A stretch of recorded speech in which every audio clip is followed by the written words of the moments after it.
Sur cette capsule, on va vous montrer comment affûter un forêt qui est endommagé. Comme vous pouvez le voir sur ce forêt-là, il y a des encoches sur les deux lames. Donc, ça va être simplement un réaffûtage léger.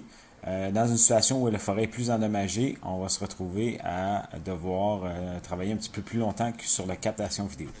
Donc, la première opération consiste à démarrer la machine et ensuite positionner le forêt. Regardez comment on a un angle de 60 degrés, puis ensuite de ça, un angle de 30 degrés vers le bas.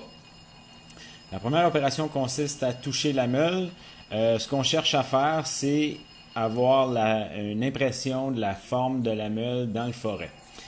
L'idée par rapport à ça, c'est d'être en mesure d'obtenir un angle qui est égal d'un côté à l'autre. Donc, comme vous pouvez voir dans la vidéo, ce que je tente de faire, c'est d'obtenir un parallélisme entre la face de la meule et une des lames du forêt.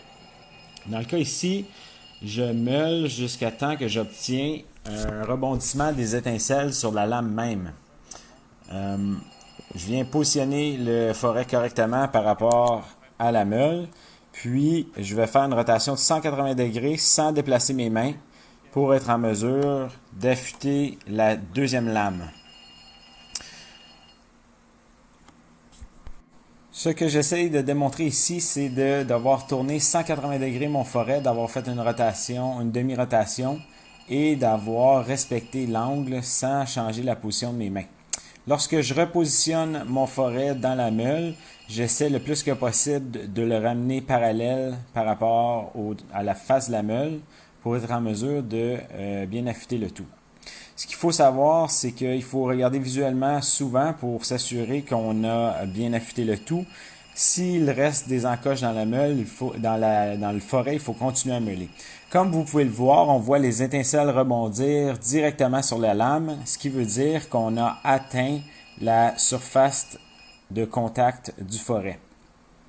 Ce que je vais faire, c'est que je vais à plusieurs reprises faire une demi-rotation du forêt pour égaliser les deux lames et je viendrai mesurer à l'aide du vernier pour m'assurer que la longueur des lames est respectée.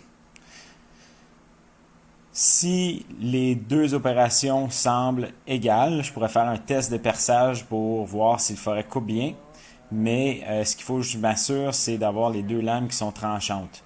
Comme je vous le montre sur l'image ici, on essaie d'avoir une pente positive pour que le forêt ne touche qu'à l'endroit où la lame est présente. On peut venir retoucher le derrière du forêt ou le derrière de la lame, mais ce n'est pas une portion essentielle. Ça ne va pas vous aider à couper mieux le trou, c'est tout simplement un dégagement si la pente n'est pas assez prononcée.